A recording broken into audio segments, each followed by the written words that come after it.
Hi, everybody, and welcome to the Cultural Studies podcast.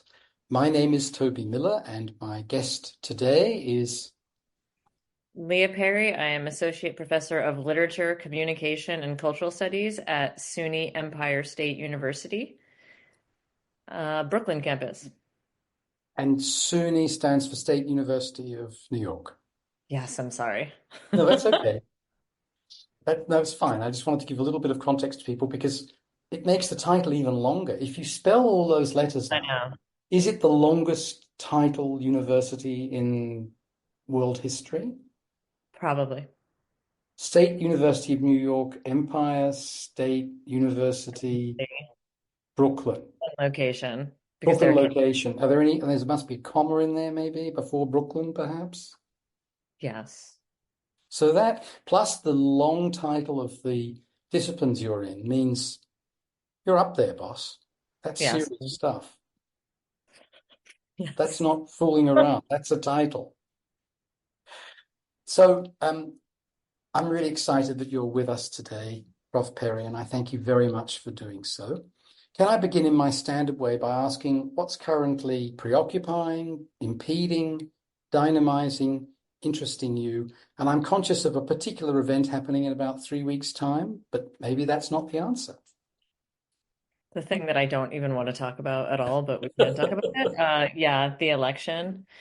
That's not what's interesting to me at this particular moment. What's especially interesting to me at this particular moment is on Saturday, I went to a haunt, one of those you pay money and you walk through a quote unquote haunted trail or house or something like that, and you're basically paying people to jump scare you. I enjoy this kind of thing. I know it's not for everybody, but they're not supposed to touch you. And I've been doing this, God, I've been doing it since I was a kid in the 80s. You know where this is going, right? They say right at the beginning, they will not touch you, you do not touch them. Again, Freudian slip, him, right? Second room, a clown touched me. And I put my arm up to express to him that I did not want to be touched because that's not why you're there. You're there for a jump scare. And he doubled down. He fucked around and he found out. So I ended up punching a clown. I ended up punching a clown at a haunt. And I managed to enjoy the rest of the haunt, the haunt more or less, except when I saw a clown because I was feeling a little apprehensive of clowns, as one is wont to do. But that's what I'm thinking about right now. Like the patriarchy found me in a haunted house. And they tried to take you down. So you're responsible for the new Joker movie failing. That's what you're basically saying to me, right? Yes. Yeah. Yes, I am. That is incredibly scary, and I say that realizing that was part of the point, but not that kind of scared. Ugh. Yeah. Was an explanation given to you by the organizers? No, well, they're volunteer run, right? So what am I going to say? Like one of the clowns, and then he cursed me out when I hit him. And my friend saw the whole thing transpire. Like she saw me try to like kind of push him back and then him come in again. But the other people just thought it was part of the show. Right. Yes. And it's like, no, this clown is actually harassing this lady and she is not having it. Good grief. So now you know how my weekend was, and also probably have a little bit of a sense of how I feel about the patriarchy and white Sure. supremacy and colonialism. Hmm. And probably how you feel about Last Girl movies from the 1980s. Yeah. Yeah. I mean, those tropes definitely happen too. In the haunted house, they redirected the adults to one area and they had a Silence of the Lambs area with Buffalo Bill. And that film is just so fucking anti-trans. It's so problematic, when we look back on the things in the 90s, the way that queer people were represented. But they had a person in a Buffalo Bill suit. And, that song is in my head, the Buffalo Bill, that iconic song when Buffalo Bill is dancing. I don't know if you remember it. If I say it, it's going to be in everybody's head for forever. Goodbye, horses. If Sorry. there's a person we're not going to talk about who talks about Hannibal Lecter, at the moment on the campaign trail. Oh, Schindler. And I have a Hannibal Lecter story, which is getting into an elevator on the fifth floor of a building. This is about 20 years ago. And the elevator's brakes failing. The cords had been No, cut. no. And it had one of those fail-safe mechanisms. I don't know if you've ever been in these situations where it slams into the sides, the walls, at every floor that it goes down towards to slow it down. So you I would plummet, lose my go mind. bang, bang, you plummet, you go bang, bang, you plummet, you go bang, bang. Not good. Reached the ground level, felt reasonably okay until a hand appeared from over the doors of the elevator, apparently disembodied, and pulled them open. This was the sort of Hannibal Lecter. There's a moment in an elevator, I think, in The Silence of the Lambs. Trying to remember. Anyway, and then a friendly workman says to me, "Oh, were you on the sixth floor or the fifth floor? Sorry, I didn't put a sign up on those floors saying we've had to cut the wires." Oh my God. Did you sue? So then I thoughtfully, in a sharing moment, get into an elevator in another building, not far away. I'm still flush with the emotion of all of this. I'd never go in an elevator again if that happened to me. This time, instead of being the only person in the elevator, I'm with about 50 people. And it dawns upon me, great intellectual that I am, that I should share everything I've just experienced because I was in primary process. So I do so, and people start screaming. I mean, certainly every woman and some of the men just start screaming. Yeah, I'd be pretty mad at you. I discovered my incredible charismatic power as an orator on that day. I since have lost it. It never came back, but I had it for that one shining moment.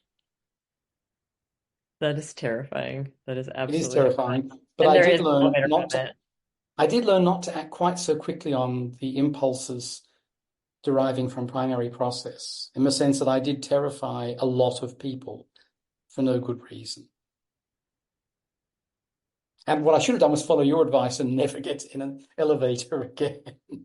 I might not after this conversation. That's going to stay with me.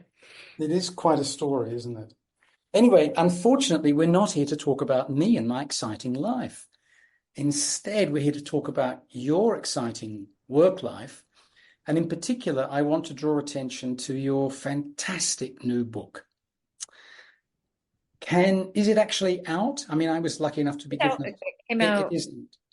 in July when us academics were all hopefully at the beach and stuff. So, Can you share with us the title of the book and what it does? sure. It's a long title. It's called Indigenous Dispossession, Anti-Immigration, and the Public Pedagogy of U.S. Empire. And over the span of 400 years, I trace the relationship between Native American policy and immigration policy, and also media about those two groups, mainstream media, I should say, as part and parcel of U.S. empire, of how U.S. empire does itself, replicates itself.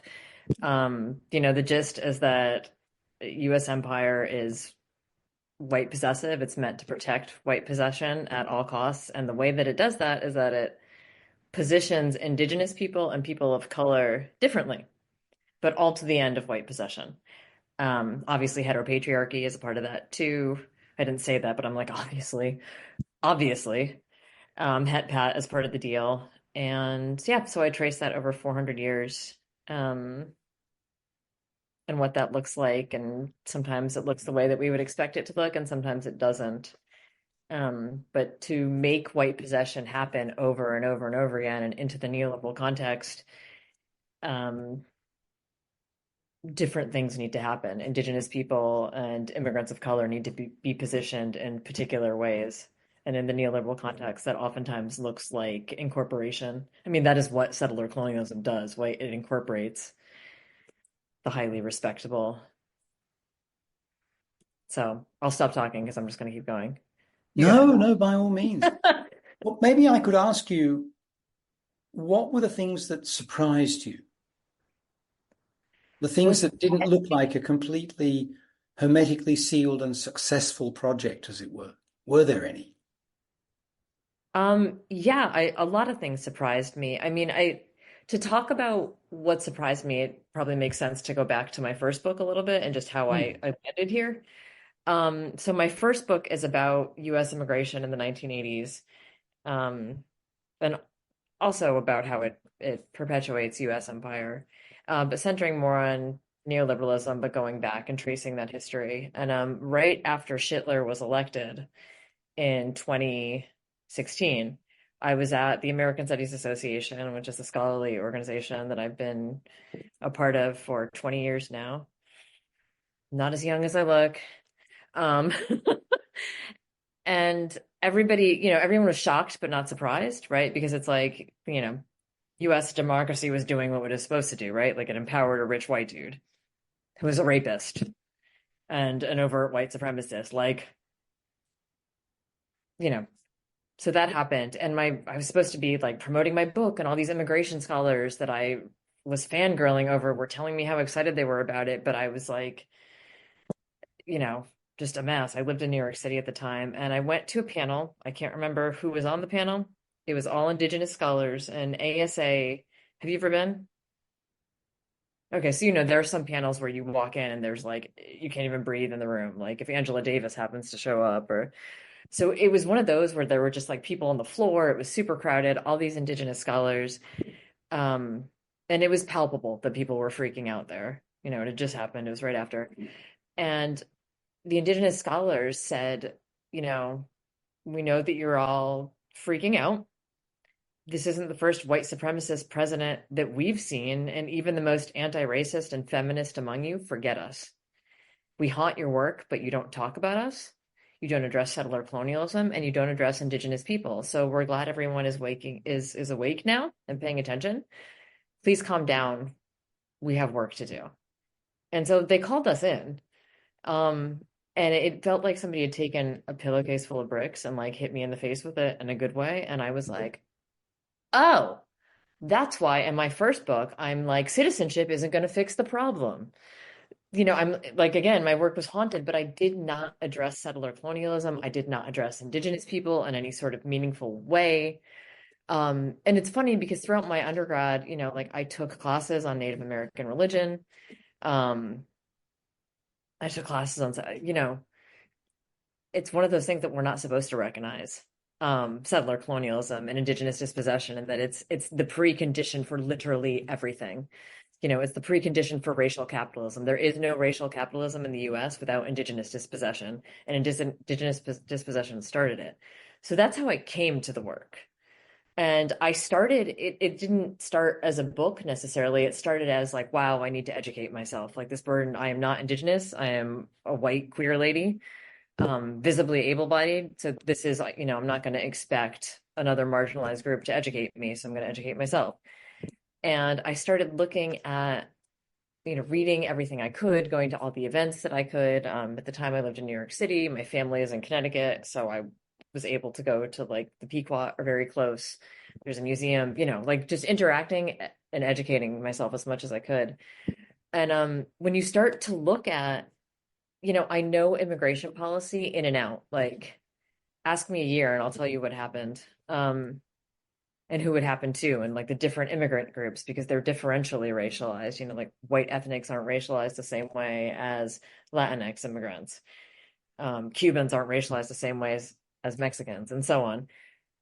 But when you start looking at what was happening in Native American policy at the same time, they were working together. And oftentimes it started with Native American policy. Like when Reagan came for Black women and Latinx women via the welfare queen, he started with Native American policy. Um, and he gutted Indigenous programs. And while Indigenous people are eligible for welfare like every other US citizen, the US government has a fiduciary responsibility to Indigenous people because of treaties, because of all treaties that they don't uphold, and that are problematic in and of themselves. But the US government is supposed to provide some material support to Indigenous people. And Reagan was just slashing it and then framing it in welfare queen discourse, but the welfare queen didn't come until well, he kind of started it on his first campaign trail, but came later. That came later. And so he cut in policy that happened first. Um, and so when you look at, they're like these very symbiotic things happening. And I Mhm. should say, anti-blackness is another huge part of that. And I wasn't able to discuss it with the depth that it deserves and requires in the book. I'm going to say something that you probably know because you're prolific in terms of publishing. I had a word count limit.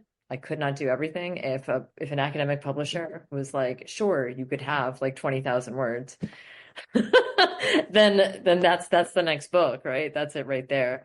Um, but I talked about it as much as I could, but the depth was focused on the relationship between indigenous policy and immigration policy and how those things work Sure. together.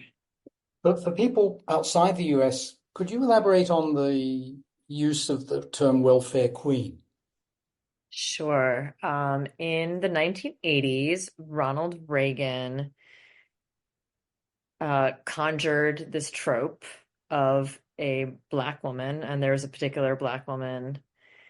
Her first name was Linda. I'm forgetting her last name, who was his model for this. But in any event, like a black woman who is exploiting the welfare system when she doesn't really need it and buying, frivolous things like fur coats and caviar and pretending that she has a lot of children so that she gets more money, or having a lot of children on purpose to get more money, which is like, what a long game. That is like a serious long game. It's like the idea of the anchor baby. Like, think that shit through. It's actually quite absurd. Like, it would take 21 years for you to even get any money from that. If you even, like, I don't, it's just so absurd. Like, it was a white supremacist trope that Reagan created to say that black people are stealing from the US government. And then he used it to rationalize cutting welfare, specifically for Black women and Latinx women. The anchor baby idea is that Mexican women in particular, but Latinx women immigrate across the US border to have babies in the US so that they can access social services, which it just does not work that way. It's very much in play under George H.W. Bush and Bill Clinton, Yeah, isn't it? I think it's Linda Taylor. Who, Taylor, bingo, thank you. yeah. Clinton took that shit up. He sure did. It's something that, well, I guess in some way one might argue that one of the lessons of the so-called Great Society, the heft of new social policies or altered social policies that the Johnson administration adopted in 65 domestically, one of the errors which Biden has tried to overcome was that domestic policies would be on behalf of the working class in general and would include the middle class in ways that would not appear to be racialized, so that you could guarantee white supremacist support for welfare. That if you don't include the white middle class in social policy, they'll turn on you, no matter who you are. And this has become one of the lessons of public policy in many democracies since. Don't means test things, or the middle class will turn on you. Don't specify things racially, or white people will turn on you. Yeah, I mean, I say fuck white people, right? Like fuck white supremacy. But America is just the racial logic here is just so bizarre. Mm. It is bizarre. And could you comment a bit more on that and the way in which the settlement and the genocides of indigenous people and the reactions against their resistance helped to incarnate and commence the US racial formation that emerged and that we still have today? Can you repeat the question so that I make sure I'm answering it properly? Yes, perhaps if I made the question a bit better and more straightforward, it would be easier for you, for me, and for anybody listening. Maybe. Could you tell us a wee bit about how the experience of indigenous people at the hands of white settlers set some sort of pattern for the US racial formation? Oh, sure. I do want to begin by saying that in, the neoliberal milieu and the civil rights milieu, indigenous people have in policy been kind of treated like one racial group among many in the US, and they are not. They're distinct. They're a polity. They have a distinct relationship. They are racialized, but they are not one racial group among many. They have a distinct relationship with the US government and a distinct relationship with the land. So I want to emphasize that multiculturalism in just added them to the list, and that's its own set of problems. But in terms of, I mean, every white supremacist action and policy was tried and tested on indigenous people first. Settlers came here and genocide didn't work. All indigenous people did not die. That was the plan. And when it didn't work, then these different white supremacist regimes had to happen. So in the US, during the era of enslavement, when Black people were enslaved, there was the one drop rule, right? And that was a matter of policy that one drop of Black blood would make somebody Black. And that was a way to continue to exploit and capture Black labor to allow anti-Blackness to perpetuate itself. Well, for indigenous people, it was the opposite. You could breed indigeneity out, and blood quantum became a thing. Because if you weren't a high enough percentage of indigenous, according to the US government, then they could take your land. So you have these like horrible racist notions, like I'm not going to say it, but somebody who's half indigenous and things like that. And like you have to have this certain amount of indigenous blood to access your land. And even when you do, I mean, there are people, the governor of, I want to say Oklahoma, I could be wrong, but during the era of allotment, this is when the US government decided to, rather than the communal reservation lands that the US government, quote unquote, gave indigenous people west of the Mississippi, decided to break them up into individual allotments of land. And there are a lot of white people that just bought their way out of the rolls. And so they're registered like as Cherokee or different tribal nations, and they're white. I believe it's the government of Oklahoma, who's done that, because the Supreme Court ruled not too long ago that a good chunk of Oklahoma is actually reservation land, including like Oklahoma City and all these places that are not actually populated as reservation areas. And the governor keeps going and trying to get it revisited. But I might be mixing that racist governor up with another racist governor. It might be Montana. I don't know. In any event, I'm afraid I don't know either. yeah, I'm sure I'll remember as soon as we end the as soon as we end the podcast. If we it's the takeaway point, there are a lot of racist governors in the US right now. But yeah, so in policy, these policies meant to eliminate or contain racialized populations happened first. Like indigenous people were the very first deportees. The indigenous tribes that would not, when Andrew Jackson decided to move everybody off the initial reservation lands that they were given, or some tribes were allowed to stay in their land, some tribes didn't go and didn't want to go. They were forcibly deported. That's where immigration policy comes from. Japanese internment, containment on reservations, incarceration on reservations, like all those policies have their precedent in indigenous people, and what the US government did to indigenous peoples. So it really sets the pattern. It does. And it absolutely does. You said that the genocide didn't succeed. So could you share with us a little bit about successful resistance to this? Sure. The indigenous population was certainly greatly diminished by settler colonialism, and that included overt warfare. The fourth chapter of my book talks about starvation, which was a frequent tactic of warfare, sickness, going back to colonial captains wanting to send blankets filled with smallpox into indigenous communities to get rid of them, but it didn't work. And indigenous people fought back with wars of resistance from the very beginning, and sometimes that would mean allying with the British or the French or like, you know, it made for very complicated allegiances, I should say, in the early colonial period. Um,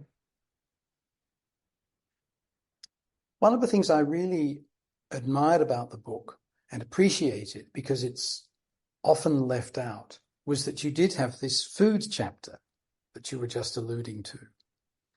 And food sovereignty, food security, these and allied concepts are so tremendously important in terms of survival and pleasure, but also in terms of identity.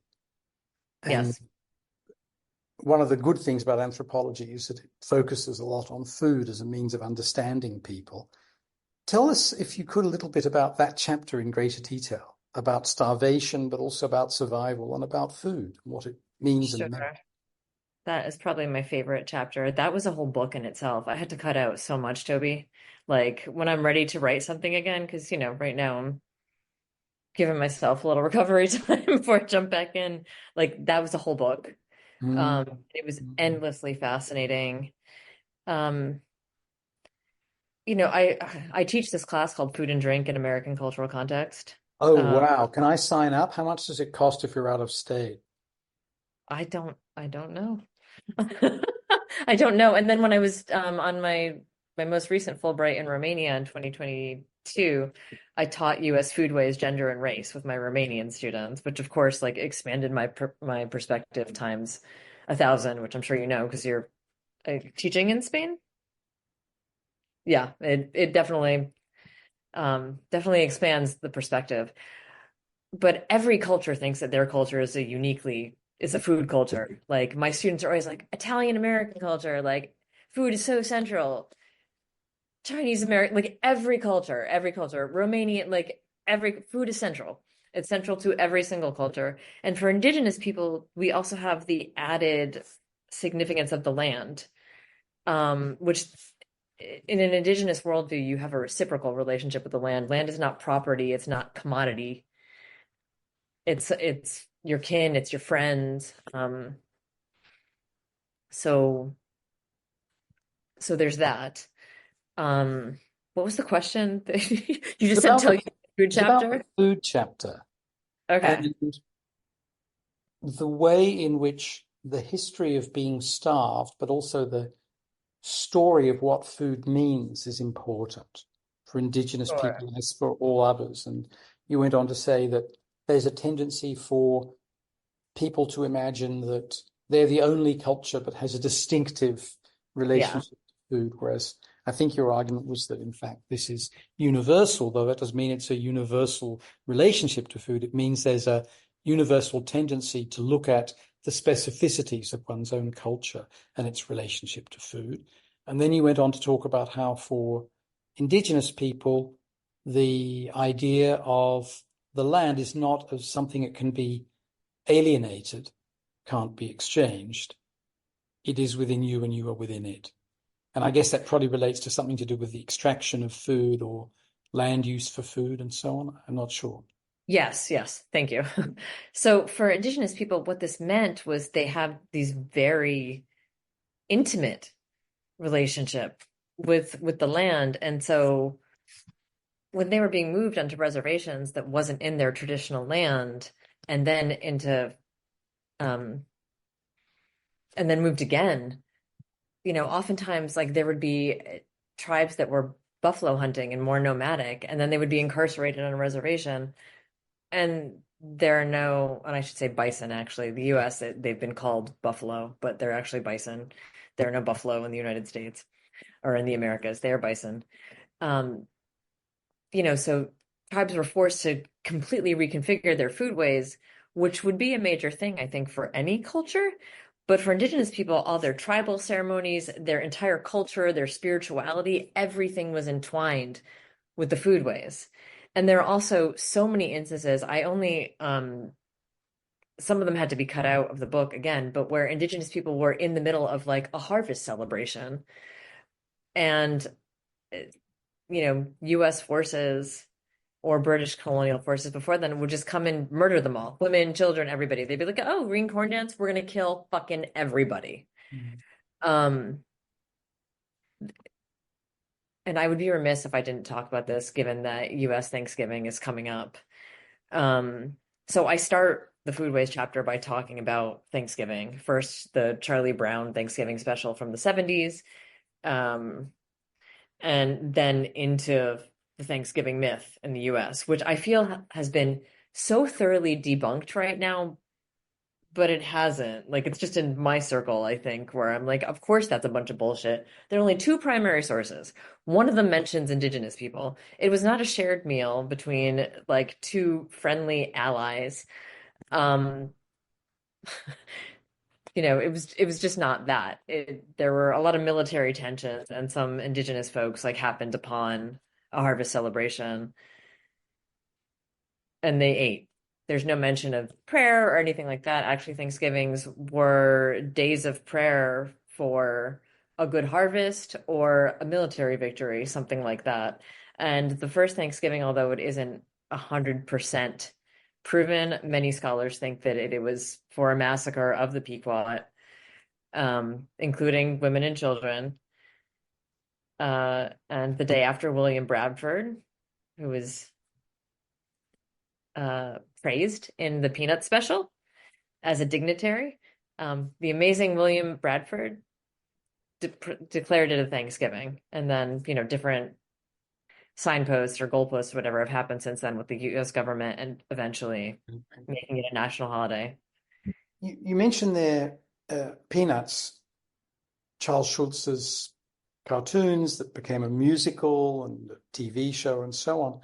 One of the things you do in the book, I think it's in every chapter, is to take a media text or series of texts to make your point or to exemplify something. And you do that in the introduction too, in terms of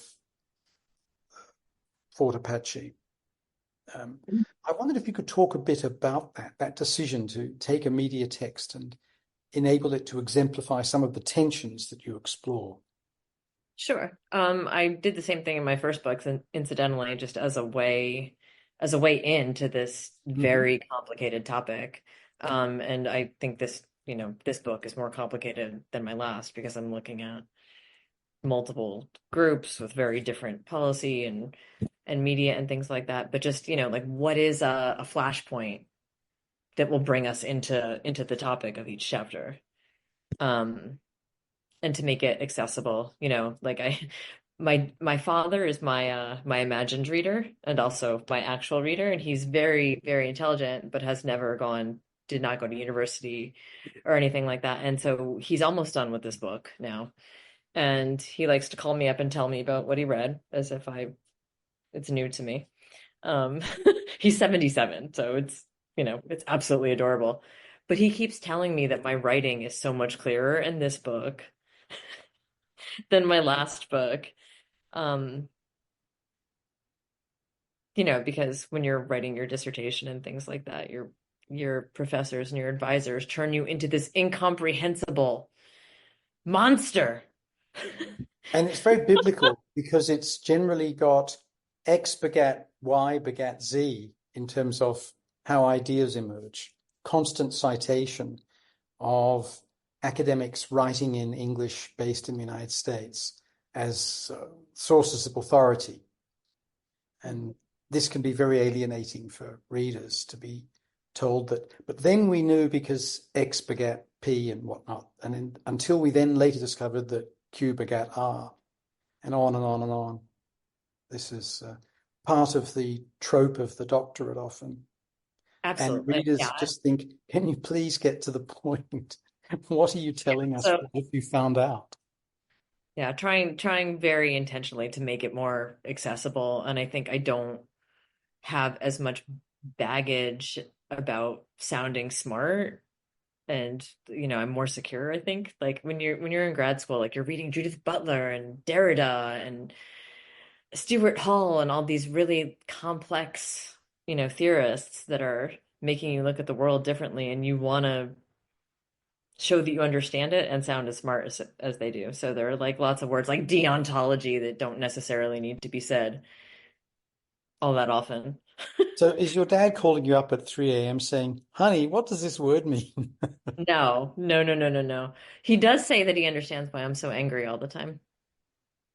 I mean, because for me, you know, back to grad school, when you read something like Foucault for the first time, like, um, and suddenly see like, oh, the idea of the homosexual was invented in the 19th century.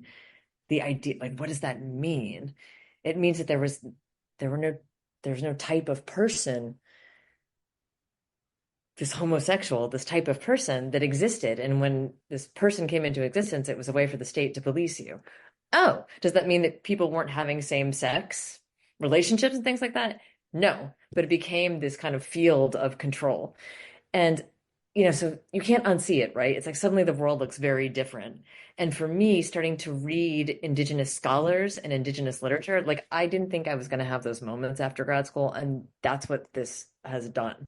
Like I can't unsee it. I am in my home in Connecticut. I am on Hammonasset land, and the way that Indigenous people, the notion of the Indigenous person is just this weird floating signifier that like US empire manipulates to support white possession in any and every way. Like, we're going to claim you for this, but we're not going to claim you for that. But when we're at the Boston Tea Party and we want to rebel against European colonialism, we're going to dress like Mohawk Indians. But also, you're savage and we have to like control you since we didn't kill you all off. And also, you're vanishing because we killed a lot of you. And it's just dizzying array of Sorry, go ahead.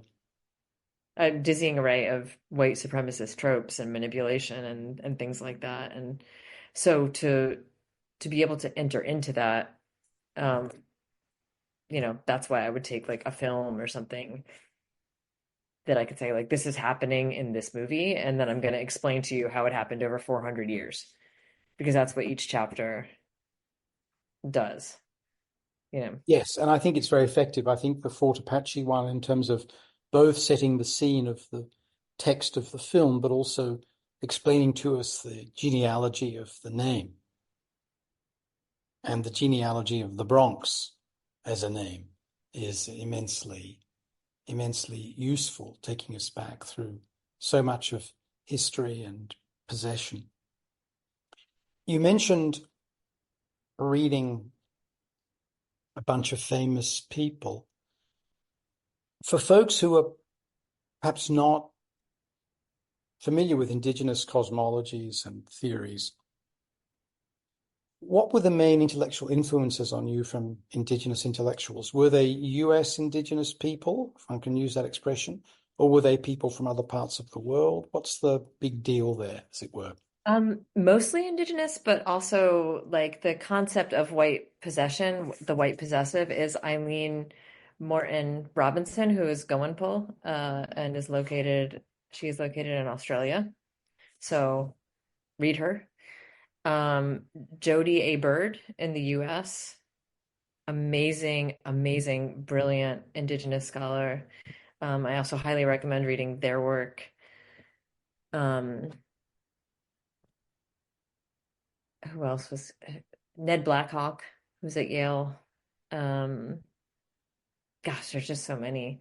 Um, what, Um, what, sorry, I'm putting you on the spot a bit. I didn't mean to, because one can make big lists, but a few names are handy. And I just wondered if you could tell us a little bit about how epistemologically this changed things for you, perhaps per your experience at the American Studies Association meeting that you referred to earlier. I think it's just like it changed everything for me, just even how I carry myself in in the world, if that makes any sense. Mm. Um, I we are on, in the US, we are on stolen land. We are on unceded land. Um, and so I think especially in liberal circles, I don't know about you, but um, I'm having some very uncomfortable conversations with my friends on the left right now around the US,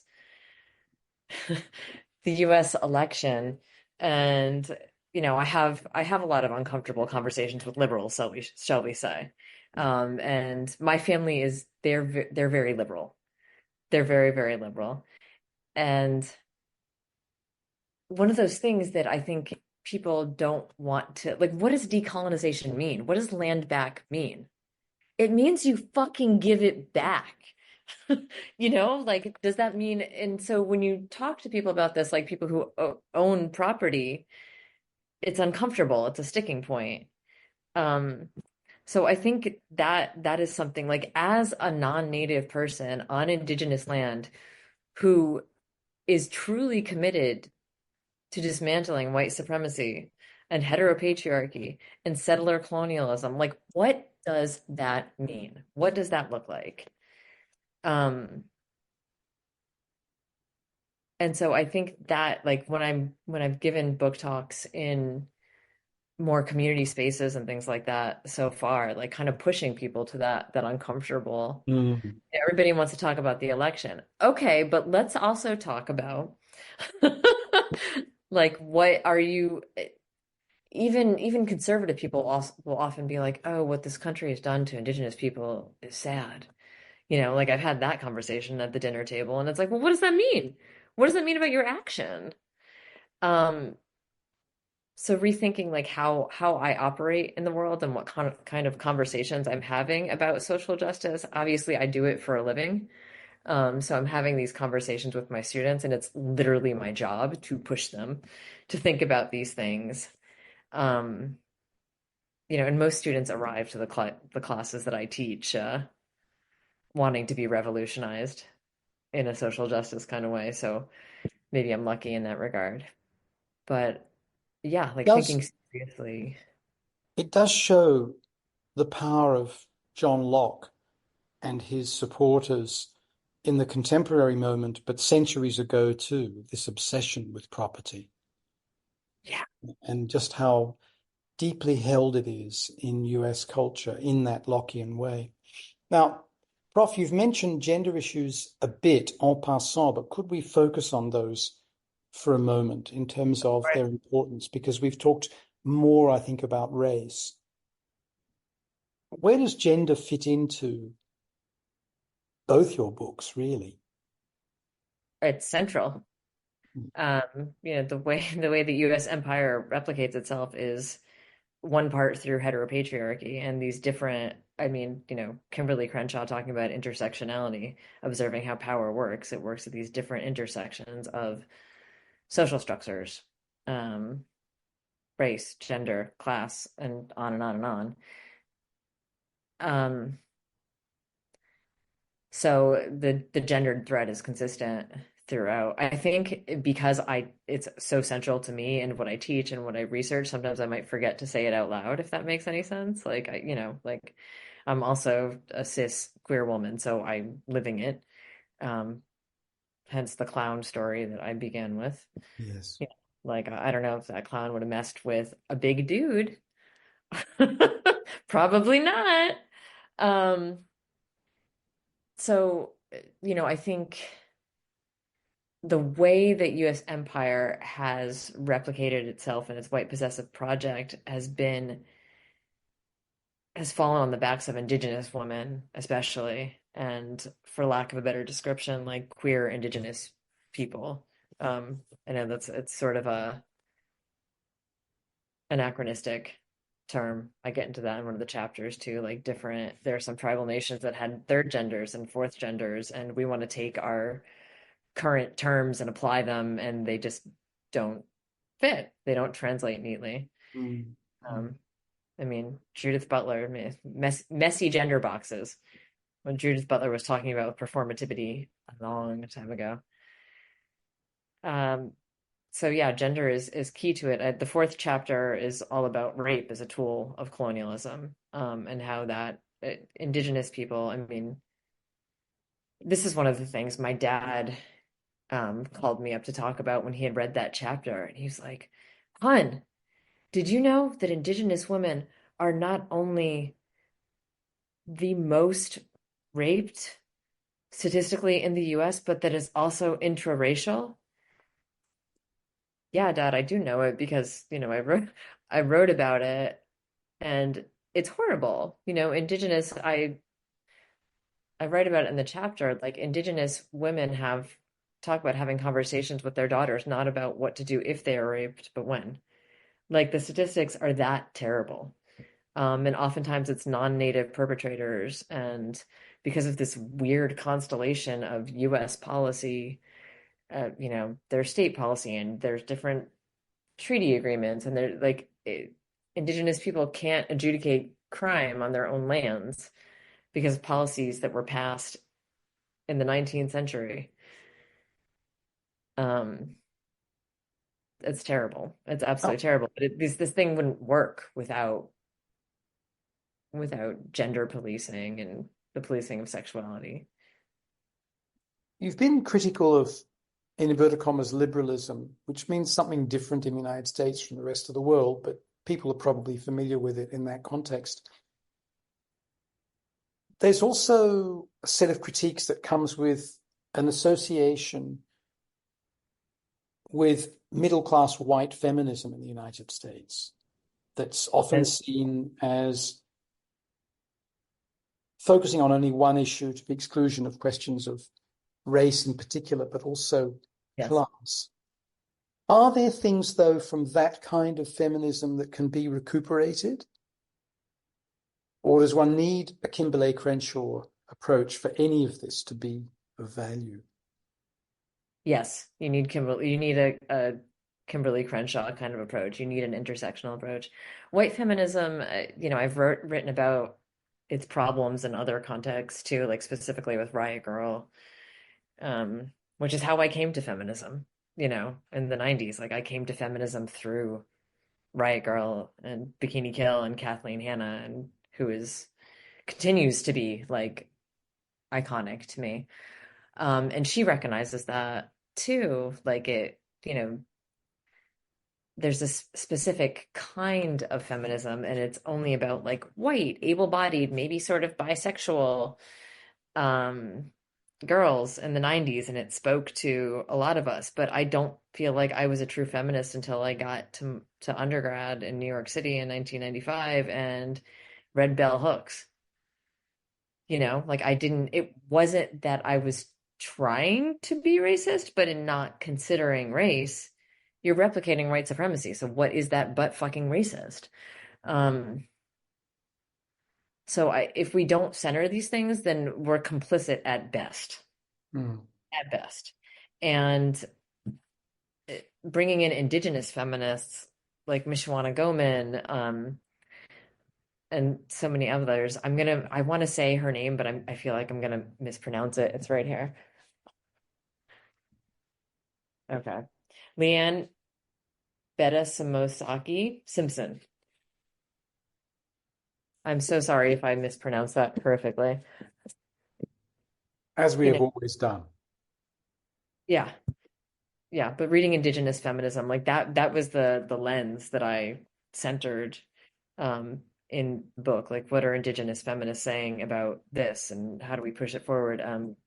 Big An example that I talk about in a lot of depth in the book is sterilization in the 1970s. Nixon, out of one side of his mouth, declared an end to termination, which was an end to termination policy, was ending all federal supports for Indigenous people. Nixon declares an end to termination. And then through Johnson's war on poverty policy, he basically incentivized doctors to sterilize poor women who are disproportionately Indigenous and of color, especially in IHS, which is Indian Health Service hospitals, which is part of the US deal with Indigenous people that they pay for hospitals. Indigenous women would go in to give birth, and either while they were medicated or under threat of losing their current children or their welfare benefits, would consent to sterilization. So they were coerced into sterilization. The numbers are staggering. I talk about it in the second chapter of my book. Um, and the same thing was happening with Mexican women, Mexican immigrant women, Puerto Rican women in the US, and Puerto Rican women in Puerto Rico. Um, the colonial policy in Puerto Rico is also just staggering and devastating. But I bring this up because white feminists were fighting for what? The right to not have children. We're fighting for abortions. We're fighting and reproductive autonomy is reduced even now with Roe being overturned. Reproductive autonomy has been reduced to the right to have an abortion. For a woman of color, it's the right to have children. Yes. So how can you call yourself a feminist if you're not also considering what's happening to women of color? Like, how can you use the language of sisterhood? And, Indigenous women and the different organizations that Indigenous women and women of color formed, some of them coalitions, were going to NOW, and NOW was like, NOW is National Organization of Women, like a mainstream feminist organization, like, be quiet, be quiet. We don't want to. We don't want to not center abortion. We don't want to not center ourselves. And also, I mean, early uh, feminist, I'm forgetting the word. Um, Pioneers, theorists, activists. Early feminist activists fighting for the vote, fighting for suffrage, suffragettes. Bingo! Early suffragettes were racist. They had been involved, a lot of them, in anti-abolition movements, but then they felt like they had to pick an issue, and they felt like aligning themselves with white supremacy would be a better angle to fight patriarchy. And so we see this a lot, right? So yeah, we center the women of color and Indigenous women. I don't know. Are you familiar with the Audre Lorde Project? Mm-hmm. Okay, so I read about that in my last chapter, and it's the legacy of an Indigenous and people of color queer organizations in New York City. And I've been to a lot of Audre Lorde events, and Audre Lorde was obviously an icon and an incredible human. And I've been at celebrations for trans folks of color, and what they do is really interesting. I mean, this is maybe something that we could even get lost talking about, but we don't have to. Um, Trans people eat first. Like there's a line for the buffet. And I bring that up just because, I am a believer in like if we protect the most vulnerable among us, then it's gonna trickle up. It's not gonna trickle down. We start with the most vulnerable. We protect them first. And then everybody else is probably gonna fucking be all right. Does that mean that white people need to give up some of their privilege? Yep. Yes, indeed. So when it comes to your own situation now as a tenured professor, does this lead to some sort of sense of guilt? And is that practical, helpful, problematic? Can you elaborate on like guilt about what specifically? Well, your own subject position as someone who is in a position of institutional security to a certain extent, and who, whilst marginalized because of some aspects of your identity as you've described it, is not marginalized in other ways. Does that lead you to respond rather as you did when those activists gave their provocation at the American Studies meeting? Probably. I mean, I know that I have an immense amount of privilege. Mm. I recognize that. I also know, I mean, the listeners can't see me, but like I am a white woman of small stature, right? I run. Um, I run very early in the morning. I ran the majority of my run this morning in the dark, and it would be really cool. You did not feel privileged. No, I didn't, especially because like I happened to look on Instagram before I left my house in the dark and saw that another woman was murdered while she was running. Yes. So so there's intersectionality right there. There's that. Um, but yeah, I mean, I understand in a very, I don't know, tangible way that I get stuff at the expense of people of color, you know? Like I get stuff. Like the police, I live in, the town where I grew up in Connecticut. It's like this idyllic New England town, and the police here want to help me. Like they are not going to kill me. Mm. If I were black, if I were indigenous, I certainly would not be given the benefit of the doubt. Um, so again, as someone who like my fucking life is about social justice, like, yeah, I'm aware of it. And you know, institutional position of privilege, sure, to an extent. I mean, I'm not at an Ivy. I'm at a New York State school. Sometimes I have friends and colleagues that complain about teaching a 2-2, and I'm like, try a 6-6 and try to publish while you're doing it too. So I just, it's possible, but you might not feel, physically well. 2-2 and 6-6 refers to the number of courses one's required to teach in particular institutions in a given year, just Yes. to give some Yes, yes, yes. context. So I think there's that. And also, I mean, I feel like I am the most useful in terms of, I feel like people have different roles to play in terms of like fighting for social Yes, justice. yes. But the reason I asked you about guilt is that one of the angry white responses and angry male responses that Male I, fragility, sorry? male fragility and white fragility. Yes, and it's interesting because fragility is close to guilty as a word.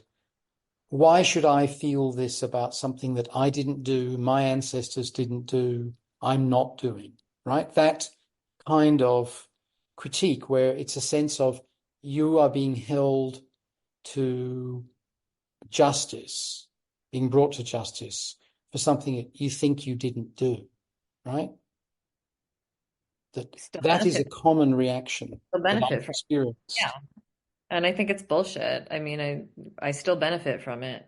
And I talk about it in the first and the second book in terms of the nation of immigrants discourse, where especially like my own, people of my own ethnic background, my dad is first generation American born. His dad immigrated from Portugal, and the Portuguese made slavery black, incidentally. But Portugal eventually became very, very poor, and my grandfather was left here when he was 12, didn't speak a word of English, and his father brought him here to work and send remittances. So my So last is name, Perry an anglicized yes, it's American. name It's, from it's Pereira. It's Pereira. Pereira? Yeah, My right. grandfather was Antonio Alberto Pereira. And then on my mom's side, and my dad's mom too, like Southern Italy, and they immigrated a little bit, like a generation earlier. Hmm. And they were poor, and like I'm descended of peasants, and they worked really hard, and my parents definitely had the upward mobility, and like I'm arguably the embodied American dream, right? That like I went to uni and I did this and I did that, and my mom also went to university, but she put herself through it, and none of my grandparents graduated from high school, and um you know did they work hard? Sure. Did they meet a lot of adversity? Sure. Especially my 12-year-old grandfather, he was homeless for a while. Like it was not easy. Um, but we were given a hell of a head start by virtue of whiteness and white supremacy in this country. So we're benefiting from it. We're absolutely benefiting from it. Like I don't, I have close friends who I can have these conversations with who are people of color, and I'm like, I don't understand how you tolerate us. I really, really don't. Mm. I mean, no offense, but sometimes I feel that way about cis men. Like, like you guys embody the problem. Mm. Hmm. You Hmm. know, like I'm generally like outside of my professional life, like I'm careful about those I welcome into my life. Mm. Um, and so it, you know, these things aren't the same. Like white supremacy and het pat aren't the same. They're not equivalent oppressions per se, intertwined, but I get it. I just get it. I think you know, there's also that whole like if a person of color, an indigenous person takes the time to like correct me and let me know that I've said or done something that was unintentionally offensive, I say thank you in whatever form it was delivered. I know I am the minority in that because I've delivered um, these kind of I, I've heard people use the word criticism. I'm like, I don't know. I'm not criticizing you. I'm just telling you that you used a word that you maybe didn't know was a racial slur and maybe tried to use a different word. But you've probably experienced this. Like people do not take it well. They take it personally. And it's like, it's not personal. These are structural relationships. I don't know. Yes. I mean, I think I'm weird. I know I'm weird, but I see it. I get it. Like, And I think your point about hegemonic masculinity is an important one here, where some men might say, I don't do any of those things that are typical of violent men. But the answer is, but you benefit from them, even if not by your own choice. yeah, the structure is still there. What are you doing to dismantle the structure then? Mm-hmm. You know? And you said, Prof, that perhaps a good proportion of your students come to your class because they're interested in social justice issues. Is that, have I got that right? I think so. I mean, I think just by virtue of what I teach, Right. And you know. so what's the student response? What's the profile of the students that you're teaching, if one can construct such a thing? And what's their response to some of these issues when you run through them? So my university is mostly online, and since COVID, I've been teaching all online. So that's something to know. And they're asynchronous classes. So Oh, yes. I don't know a lot. About my Yeah, students, yeah, yeah. oftentimes until the very end, because I have them do creative final projects. So sometimes that'll be the first time I see their faces, Mm. do something with a video. Um, but the interesting thing about teaching online classes is that, like, you know, when you have discussions, you give a discussion prompt and then students post and respond to each other. And I'm in this like weird omnipotent position where I see all. Um, So a lot of them, you know, I teach this semester. I just finished teaching in our intensive 8 week semester. So I'm actually done with teaching for fall, but I taught sex and sexuality, colon, facts and fictions, women, girls, and media, which is trans inclusive, of course, and then food and drink, in cultural context. And, you know, especially women, girls, and media, like it's oftentimes mostly students who identify as women or non-binary, but there are more and more like cis men taking the class because they want to be allies. So that's awesome. And like it says, like I lost the battle over what to title that class, Toby. Like I wanted to call it gender, you know, gender and media, but I lost the battle to a second wave feminist colleague, um, who very much wanted the you know women and girls to still be represented. So it's very clear in that course description that it's trans inclusive, like trans women, Hmm. Hmm. trans girls are part of this. So the students see that, you know. So if they're hostile towards trans people, like why they They're probably not going to take it. take class. Could I? And sexuality. Oh, sorry. Go ahead. No, no, fire away. I interrupted. Yeah, the sexuality, sex and sexuality class, it's a gen ed, which means that students in the US, at least, students have to take certain kinds of classes to meet their general education requirements. So Yes. it meets the humanities requirement. So sometimes students just see the class and they're like, "Oh, sex. That's fun. Like I'm going to take it to meet the class." And then, you know, they read through the course material and it's, you know, queer and feminist as fuck and there's all like pronouns and dead names and you know don't be shitty to each other because you're sitting at your computer and these are humans and we're humans and we're going to do this together and and it's going to be queer and fun and weird, and you're going to read a lot of queer theory. So having these conversations, they teach me, I teach them, but they want to be pushed. They are curious, and that's awesome. And then it probably is worth talking about. It's definitely worth talking about that when I was in Romania, um, I taught LGBTQ studies for the very first time ever as a class there. Because in Hungary, you can't even, like, we had to hide gender studies. I was teaching queer studies there, but the Hungarian government, Orban is just a nightmare, a far right nightmare. And you could be fired from your job for being queer. Like the don't say gay stuff has been happening in Hungary for a long time. So I had to sneak it in there. But in Romania, I was in Bucharest at the University of Bucharest, which is the, major city. And so cities are oftentimes more progressive. And my colleagues in the American Studies department there were like, call it LGBTQ studies. But classes in Europe, I don't know if Spain is the same. In Eastern Europe, at least, they're compulsory. So I was teaching LGBTQ studies to master's students, but they all have to take the class. And I was like, this is interesting.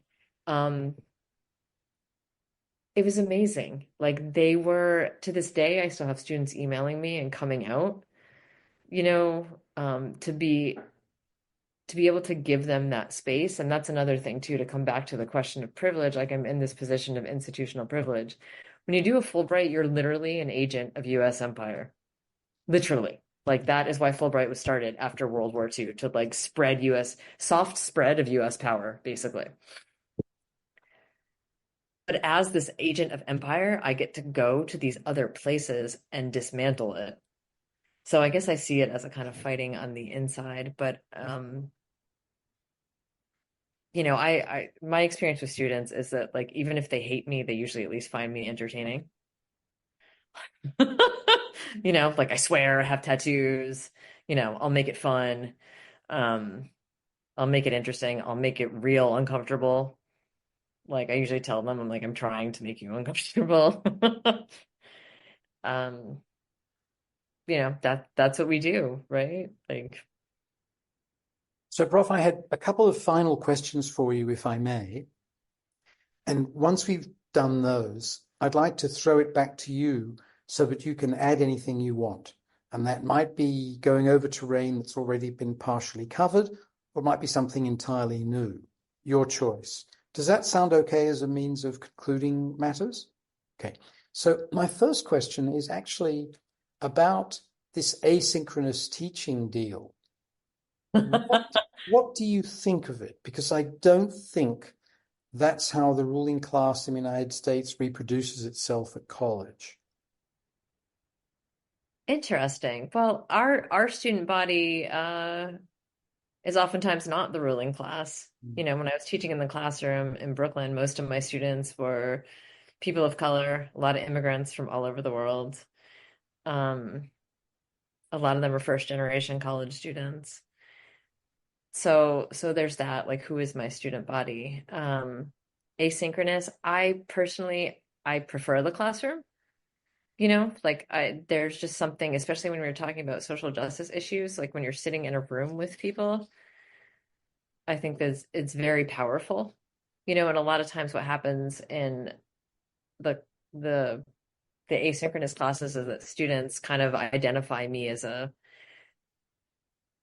safe space, as it were. I mean, I don't think classrooms are supposed to be safe spaces. I think they're supposed to be spaces of tension, but we want to make it comfortable, safe to learn, as it were, you know. Um, so they end up coming to me and like I know what's going on with them, but if we were in a classroom, then they might be able to build a community. Like when I left Hungary, my students formed a queer club, and I went back on a shorter Fulbright after to help them with that. And they made me an honorary member, but things, and I could see that students would want to form community again, because I have this like weird omnipotent, like bird's eye view of everything. But how do I, as their instructor, I can't be like, hey, like you two should be friends. I can't do that. So I think that it's easier for me to create community in person. On the other hand, like what's great about the asynchronous teaching is that it's accessible. Like students can log in, they work. Most of our students work. They're varied ages, they're getting younger and younger, but it used to be a lot of adult learners. So they work and then they do, you know, they're able to log on and do their studies later. And just in terms of me and my accessibility, like I have, perhaps you can relate to this. I have mobility, you know, like I have an amount of mobility that I wouldn't otherwise Hmm. have. Um, so, I've been doing it for a long time. I think one of the hardest things is when I see a student doing something not cool and I don't think they're doing it intentionally. Like for in one of the food class a couple of years ago, I had a student, cis man, mansplaining to all the women about their topics. And I really didn't like, again, I haven't spoken with this person other than online, but I was like, I don't think he knows he's doing it, and I think he means well. Now, if we were in a classroom, Toby, I could just pull him aside and like you could see from my tone and things like that, like, hey, I don't think you're garbage. I just think you're doing this thing that's not awesome. Maybe don't do it anymore. But it was like agonizing over like, how do I email him and not lose him? So I think I've become, knock on wood, like much more skilled at it, but it's harder in a lot of ways. Like it's more work in a lot of ways. Um, There's a wonderful the advertisement from, I think it's the University of Adelaide, which was pulled after about a day about learning. But I have a copy of the image, and it's something I share when in those circumstances. It's a picture of a white guy who's probably late 20s, early 30s, sitting down, explaining things to a bunch of women who are standing over him behind, admiringly, some white, some of color. And then it has a tagline like, where learning is easy. And people were just completely outraged by this because it did obviously incarnate this mansplaining and this white mansplaining that you're describing. And it isn't amazing when you show it to people, they immediately get, what is wrong with this picture. It's like something out of Sesame Street. Um, I so if think I can that's find it, if you like, I'll send it to you because it's please do. something that I've found is enormously effective in getting people to think about these things, getting me to think about these things. Yeah, that would be fun to talk about with students. It Just is, I tell me think. what you think about this. It actually doesn't take long. It's it's just there in front of you. But for some people, it probably does require a bit of interpretation and analysis. So, Prof, last question before I throw things to you. I know that you're having in a sense, a rest period before the next book, but come on, give us a clue. I really am trying to give myself a break. This last book found me, you know? So trying to be in a place of openness with it. I mean, if an entire book on foodways, like the material is there. Um, but right now, like nothing is pulling me, if that makes any sense. Like I'm still recovering, as it were. Um, but foodways is what I'm thinking about. If I could throw in a supplementary question then before we get to your taking over, as it were. You said you're recovering a bit. Could you talk to us about what it's like when you finish a doctorate or you finish a book that you've written? What does it feel like? Strange and postpartum kind of, like you've done the thing, and then it's like there's this big structure that has been my main focus in life, and it's not there anymore. But then like the book arrives and you hold it in your hands and it's amazing, and like smart people want to talk to you about it and they're taking your work seriously. So that's pretty cool.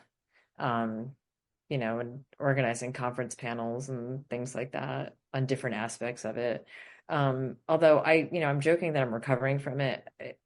It's kind of not a joke. Like it was Mm. really intense and heavy, and the rape chapter especially was really, really difficult to write. And maybe the most important chapter. Like it needed to be written and it needed to be out there, but it was just very emotionally difficult material. I mean, a lot of it is, reading about women going in to give birth and being sterilized against their will and their knowledge. That happened a lot.